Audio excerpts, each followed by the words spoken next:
Luto ng ham. Ito guys, ilalagay na natin ito na guys. Vegetable seasoning, ground pepper, ito pang spicy, parsley. Walang asin ito guys kasi maalat yung ano at saka ang prito ricado na ito, hindi na kailangan lagyan mo pa ng asin. Mayroong sibuyas, garlic. Gisa mo na yung sibuyas sa garlic bago ilagay yung putito guys. Yung putito ang magsisip-sip ng halimbawa maalat kasi yung ham maalat. Okay. Hirap ipatay. Ito sa kabila yung ano eh. Ito na guys. Ilipat ko ito. Mahirap talaga ano.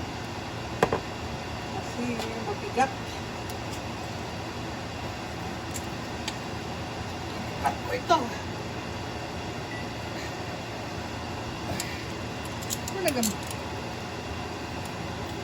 Lagay ko dito guys. Sobra lambot na guys. Ito na guys. Ito. Sobrang init guys. Yan. Itong sabaw na to guys. Ito guys. Tapon na ito guys. Kasi nandito yung alat niya. Hindi maalat yan. Sinusok ko ng 24 hours. Tapos, pinakuluan ko diyan. Hindi maalat. At saka lagyan mong putito kasi nandoon yun ang putitong sisip-sip ng ano. Tapos, galing ito dito, ilalagay ko dito. Sobrang sarap ito guys. Optional lang ito, pwede mo rin i-oven, pero sa oven, dried. Hindi masarap kapag i-oven mo. At saka maalat. Nilagyan ko ito ng pepper. Ito pepper. Yung grind pepper. Yung ano, sweet pepper. Mayroong 2 scoop na peanut butter. Panlaban ng yung ano niya. Kasi yung ham, iba talaga yung ham. Mayroon siyang sariling alat.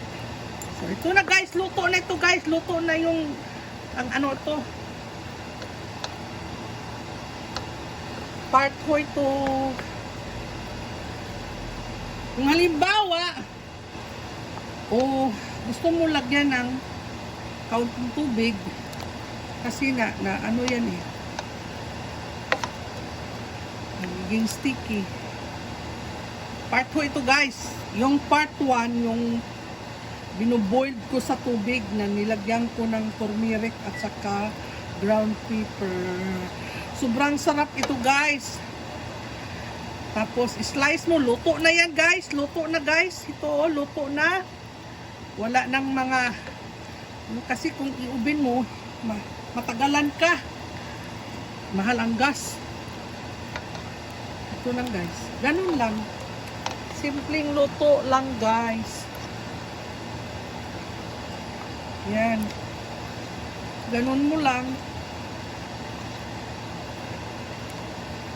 Mayroon itong ano guys, tomato paste, kaya pula, peanut butter,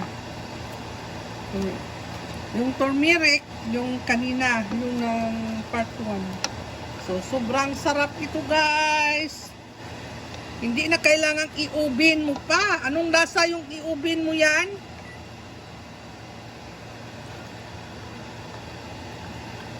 Yung magiging tamis niya ito, yung peanut butter guys. Sobrang sarap.